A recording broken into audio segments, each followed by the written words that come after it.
L'endimanché du ciné est prêt pour vous parler aujourd'hui, sans spoiler, de Tenet, le dernier film de Christopher Nolan. Excusez-moi, de Christopher Nolan, réalisateur qu'on ne présente plus, évidemment.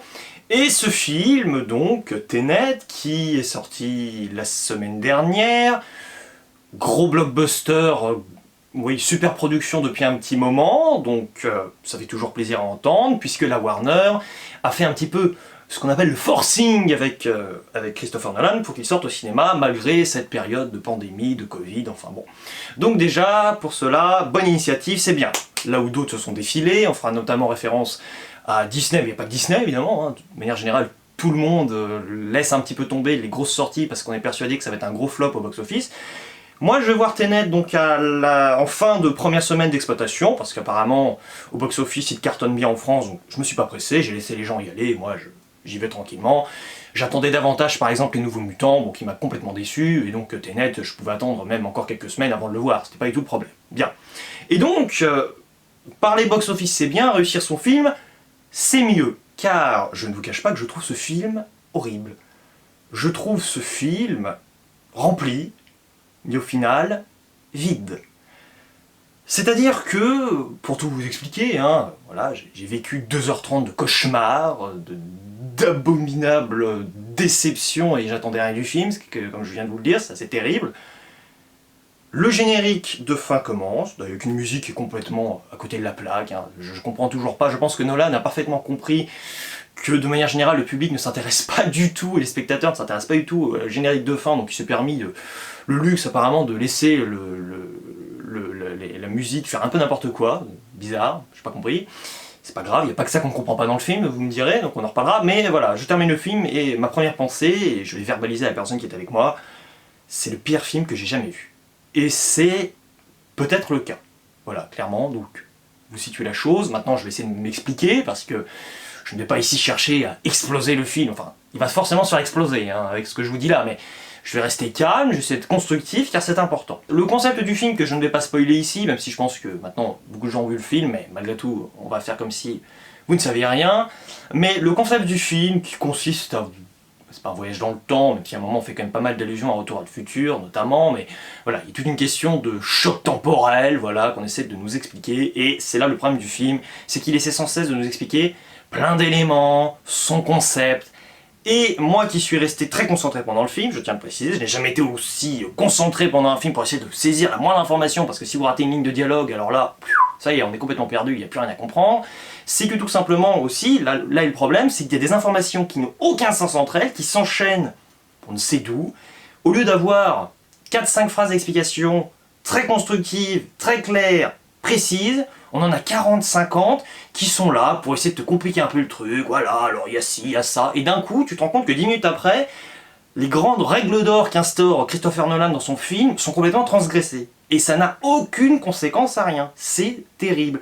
Et donc, ce qui fait que le film, alors oui, il est complexe ou il est compliqué, pour moi il est incompréhensible, là est la nuance quand même, hein, je tiens à le préciser, c'est que constamment, voilà, Nolan aurait dû partir du principe, c'est pas grave, les personnes ne vont pas forcément comprendre le film, je n'essaie pas de me justifier, je propose ma démarche, ma vraie démarche, parce que là c'est pas sa démarche, hein, il essaie de malaxer le truc pour faire en sorte que tout le monde n'adhère pas forcément au film, parce que c'est un film qui va diviser, qui divise déjà, d'accord, mais on sent qu'il essaie de faire en sorte que tout le monde s'y retrouve à peu près, et je pense pas spécialement qu'on puisse, alors certes avec un seul visionnage comprendre, mais je vais quand même vous dire quelque chose, parce que oui, on pourrait me dire, ah, tu l'as vu qu'une fois, tu ne peux pas le critiquer, tu ne peux pas être aussi sévère. Seulement, moi je veux bien, d'accord, mais en général, je pense notamment à Inception, son autre film que j'ai découvert grâce à Jude Melon il y a quelques temps, voilà, donc ok, très bien.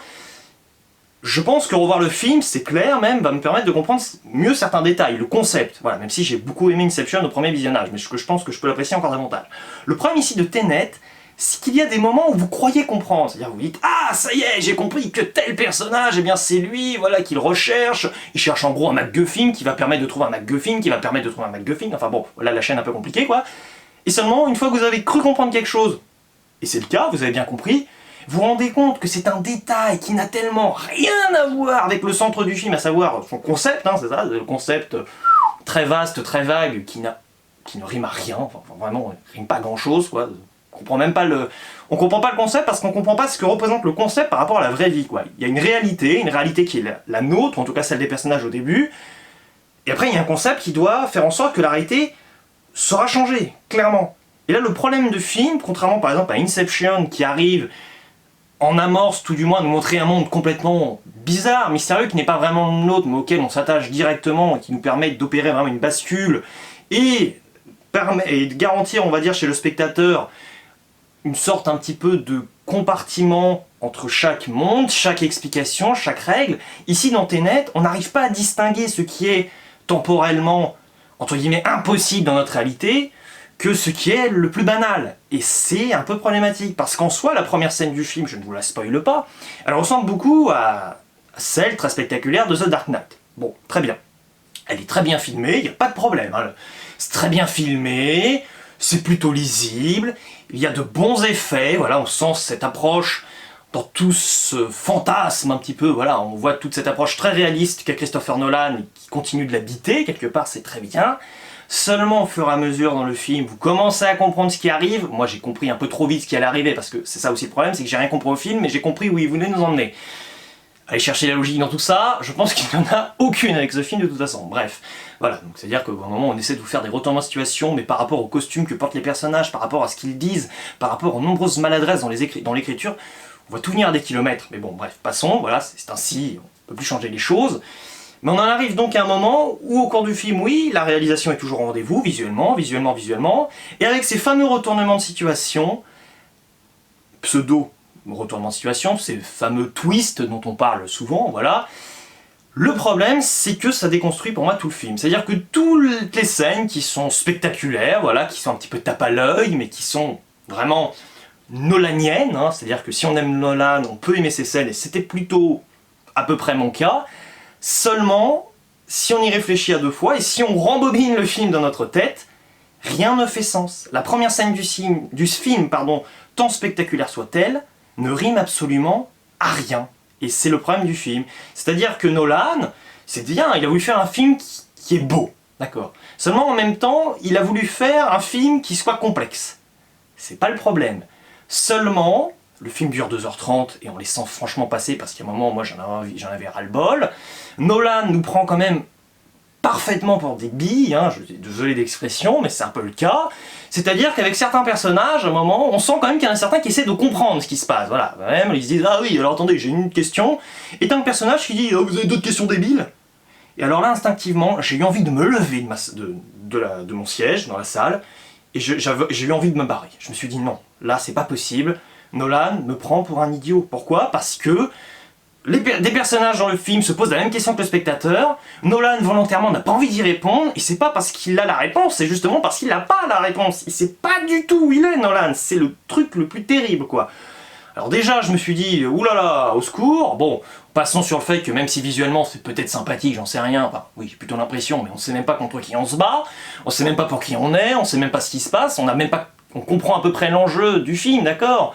Mais pareil, l'adversité dans le film avec un Kenneth Branagh qui est complètement méconnaissable, avec un accent russe qui est complètement caricatural et cliché à souhait, ce n'est pas possible. C'est-à-dire qu'au début, t'as un méchant à peu près sensé qui est très bizarre, on essaie de t'amener une touche féministe complètement forcée avec un personnage, bon pourquoi pas. Et à un moment, l'adversité, il y a un point de rupture qu'on ne comprend strictement pas, alors je sais pas s'il y a des scènes coupées dans un film qui fait déjà 2h30, j'en sais rien, possible, hein, il y en a toujours, vraisemblablement. Mais le personnage, à un moment, devient un parfait abruti, quoi. Il commence à balancer des thématiques comme ça, waouh, vraiment font des étincelles, quoi. Tu dis, waouh, oh là là, l'humanité, la divinité, waouh, incroyable. Mais ça ne correspond pas du tout au personnage. C'est-à-dire que clairement, pour moi, Nolan, je sais pas s'il a compris ce qu'il voulait faire, mais il n'a pas réussi à me le faire comprendre. Alors après, on peut apprécier le film, il n'y a aucun problème, bien sûr. Je le conçois largement, et je suis même ravi d'apprendre que certaines personnes ont apprécié le film, c'est très bien. Pour ma part, c'est pas possible, parce que tout fait constamment faux, et c'est bien le problème. Le personnage principal, donc le fameux protagoniste qui n'a pas de nom, prend des décisions qui s'écartent complètement de ce qu'il a prévu à la base, et un autre personnage, donc le fameux Robert Pattinson, le futur Batman, ouais, oh Batman, eh bien le futur Batman, donc, est censé être un petit peu, comment dire, avoir un petit peu le même objectif que lui. Et lorsque le protagoniste s'en détourne, ah bah lui il fait juste l'enguirlander. Alors bon, je veux pas être méchant, mais quand on connaît l'enjeu du film, si on l'a à peu près compris, mais bon, en gros, voilà, éviter la Troisième Guerre mondiale, éviter la fin du monde, éviter ci, éviter ça, bon, d'accord, ça ne rime à rien, c'est ça, le problème c'est que le film n'a aucun sens. En tout cas, Nolan n'arrive pas à faire en sorte, pardon, que ce soit de manière complexe ou de manière très simple, il n'arrive pas à clarifier les choses. Au contraire, il les complexifie à vouloir justement nous éclairer, c'est quand même nous éclaircir. C'est quand même un paradoxe assez terrible, quoi, voilà. Puis on fera fi quand même de l'honnêteté au moins de Nolan sur certains paradoxes où ils appellent carrément les éléments, oui, c'est un paradoxe, comme ça, on évite d'expliquer. Voilà, c'est la seule bonne idée de Nolan à ce niveau-là pour essayer de faire en sorte que le spectateur ne soit pas ô combien trop perdu. Seulement, du coup, c'est raté, quoi. C'est pas possible. Donc pour moi, Nolan a voulu partir dans plein d'orientations différentes. Il a fait un petit peu un mix de pas mal de scènes fortes de certains films qu'il a déjà réalisés, qui sont vraiment de très bons films, ou en tout cas de bons films, à minima.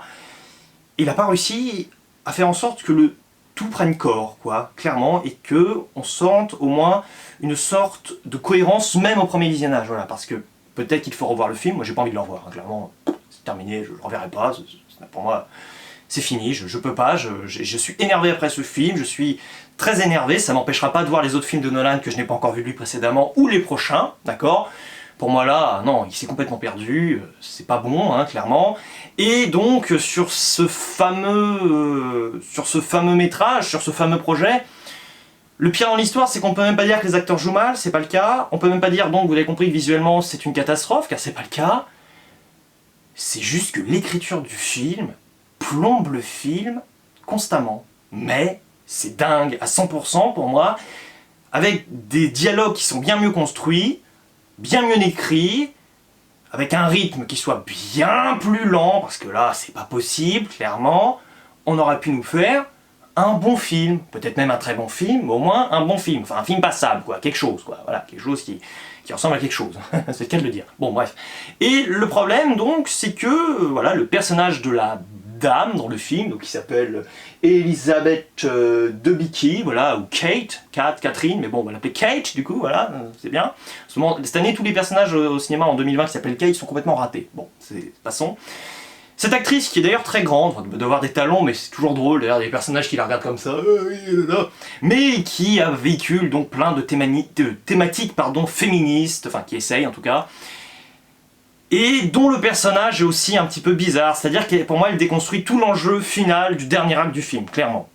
Elle prend une décision qui est pour moi la seule décision qui peut empêcher le dénouement du film, voilà, et pourtant on se rend compte qu'elle prenne une décision un peu trop tôt ou un peu trop tard, qu'importe, parce que une fois le film conclu, ça n'aura rien changé, ok.